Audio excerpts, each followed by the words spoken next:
Hey, what's up, everybody? This is Ralph again. So today we're going to talk about debt.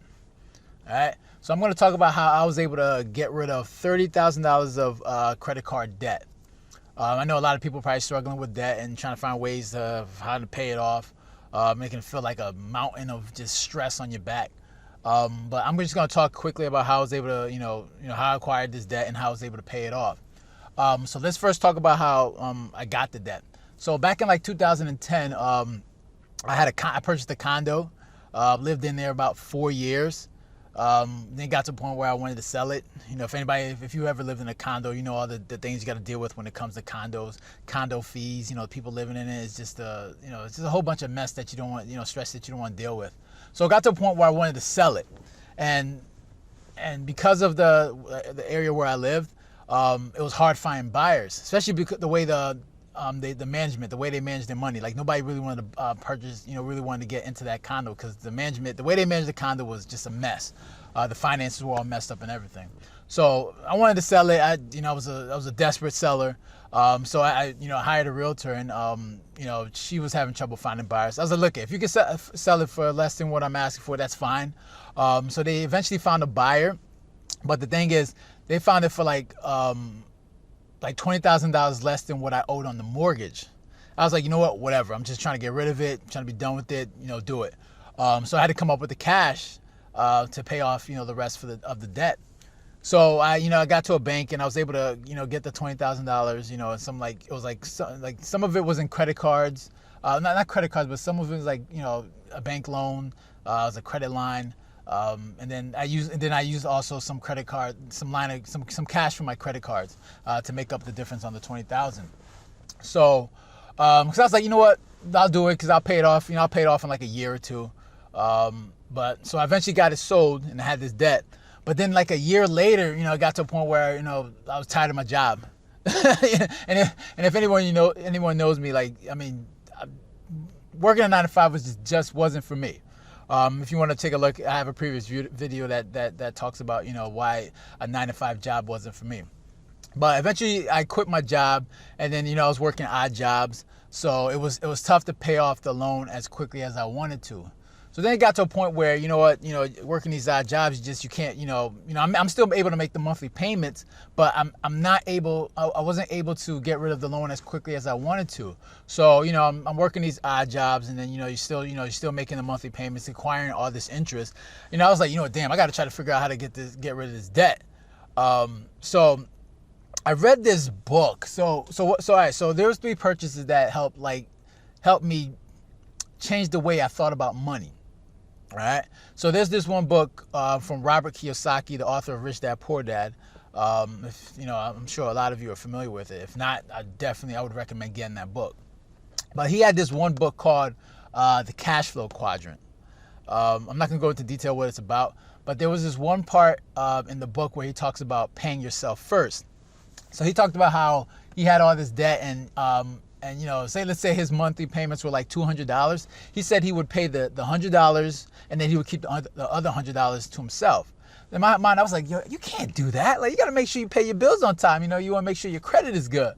But he was just like, yo, pay yourself first. When the credit cards and the banks, they'll get their money when I get their money, when I get my money.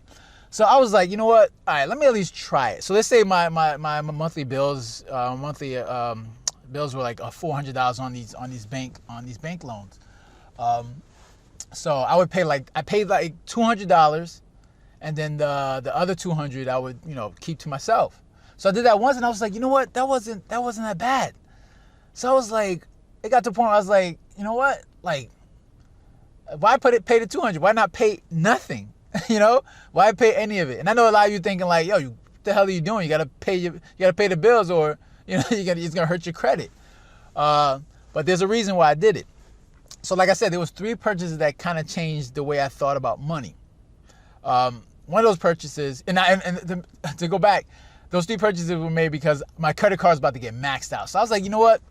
My credit card's getting maxed out. I might as well might as well get these 3 items because this is gonna be maxed out anyways. So and it turned out to be the best purchases I've ever made in my life.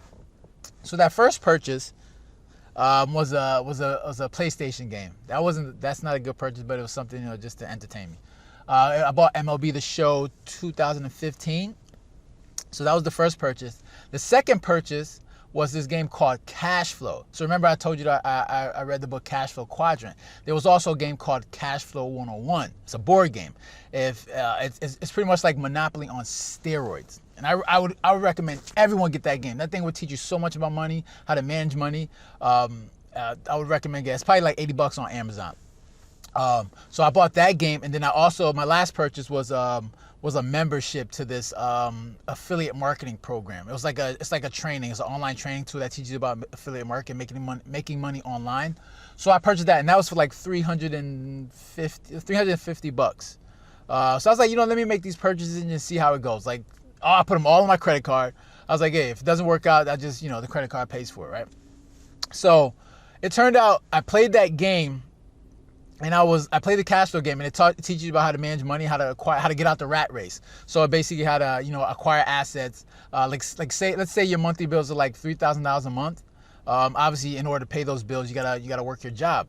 So if you want to get out of that rat race, you have to acquire assets like real estate, investment properties that equals or exceeds the $3,000, and then you're officially out the rat race. So when I played that game, I was like, wow, it changed my whole mindset about money.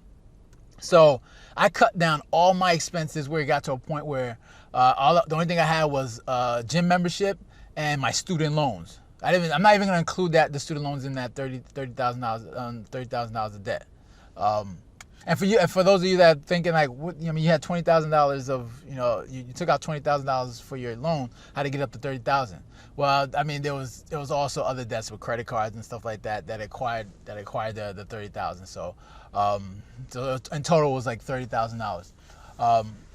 But yeah, so that board game helped me understand money so much. So I was like, you know what, I'm gonna cut down all my expenses. I lived back with my parents. So I didn't have a rent or mortgage to pay. My car lease was up.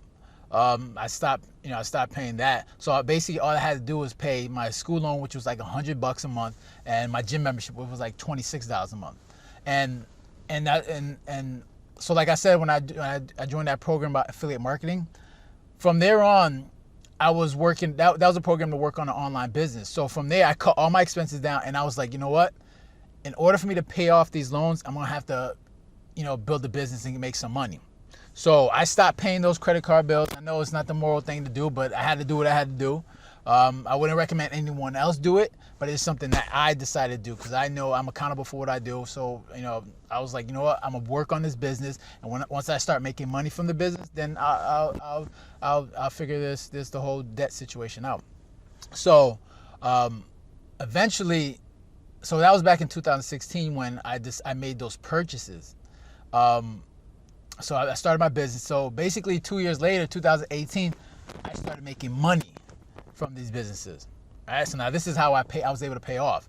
And I was making enough money. I was just like, wow, all right, there's a lot of money coming in. I'm talking about like 5 figures, boom, every month. And I remember that day, it was May 13th, 2018. That's when the money started coming in. So once I made enough money, like I decided, all right, I'm gonna have to pay off this debt. So I think it was December. December, I was like, all right, let's pay off this debt. So no, let's say August, I paid off the school loan, but I'm just saying that that's not included in the $30,000 debt. That's an additional amount that I'll talk about another time. But so August, I paid off my school loan. And then in December, I was like, all right, let's attack these credit card debts. So now let's get to the negotiating process. So I know a lot of people that probably want to pay off credit cards and stuff like that, but they're afraid because, dealing with creditors. So let me go back. So even when I had the debt, you know how you get all these letters, credit agencies asking you to pay and stuff like that. It got to a point where I didn't even respond. So if you don't respond, they'll get to a point where they'll send you to court. They'll send the papers to court. And if you decide to show up, they'll talk about repayment process. But I didn't show up. So if you don't show up, you automatically lose the case. And if you automatically lose the case, that means they have the right to garnish your wages. But little did they know. So when they decide to garnish your wages, I hear somebody told me that they'll look around around banks where you live to see if you have a local bank account, so they can hit your account, so they can take your wages. But little did they know, I didn't have any bank accounts in the local area. I had an online bank account. So I'm guessing that they weren't able to find it because it wasn't. I had a Capital One 360 account, and that's an online account, so it wasn't within any of the local banks, so they couldn't find my account. But the thing I was afraid of, once I started making money, I was afraid that they'd hit my account. But I also had an LLC, I had a business account. So I mean, since that's under a different name, I don't think you're protected in a way.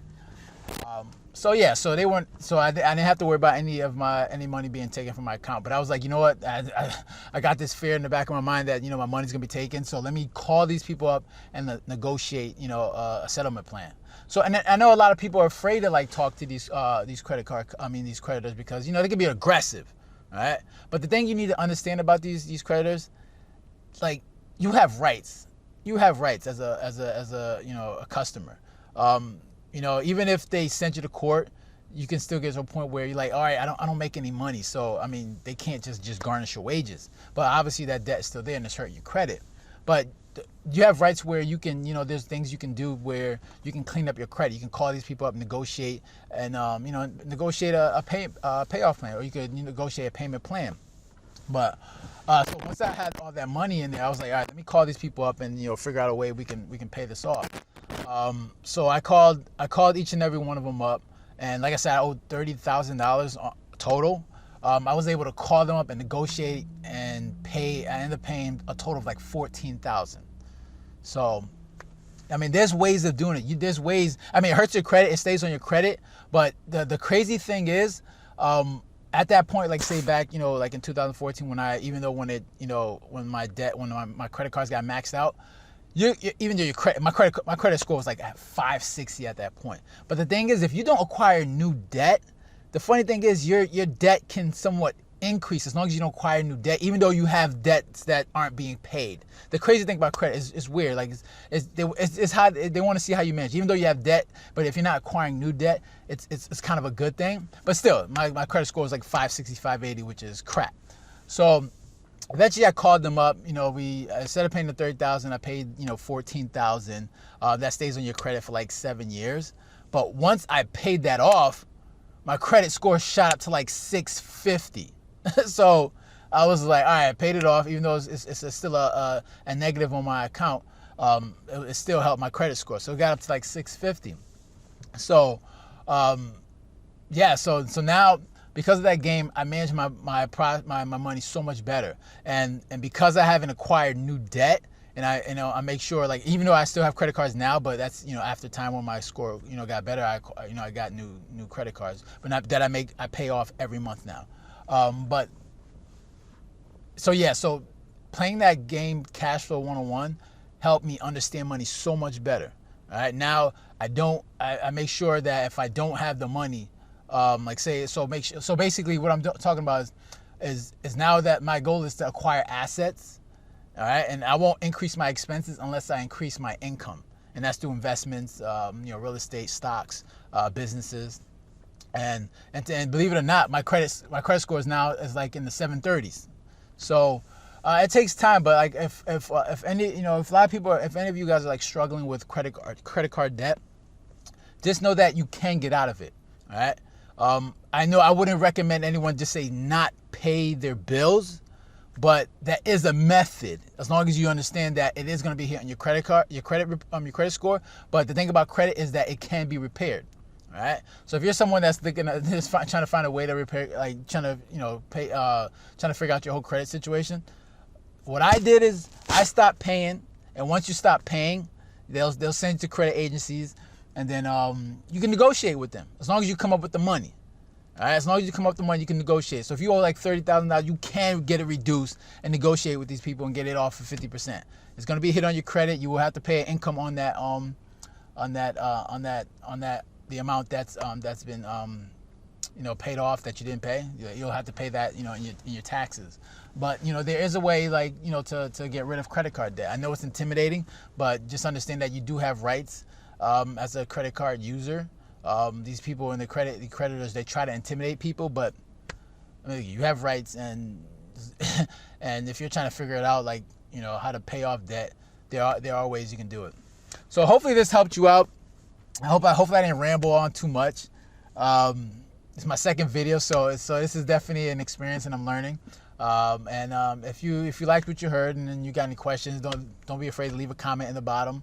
Don't forget to like the video, share it, become a subscriber, and you know, hopefully you have a good one. All right, take care. Later.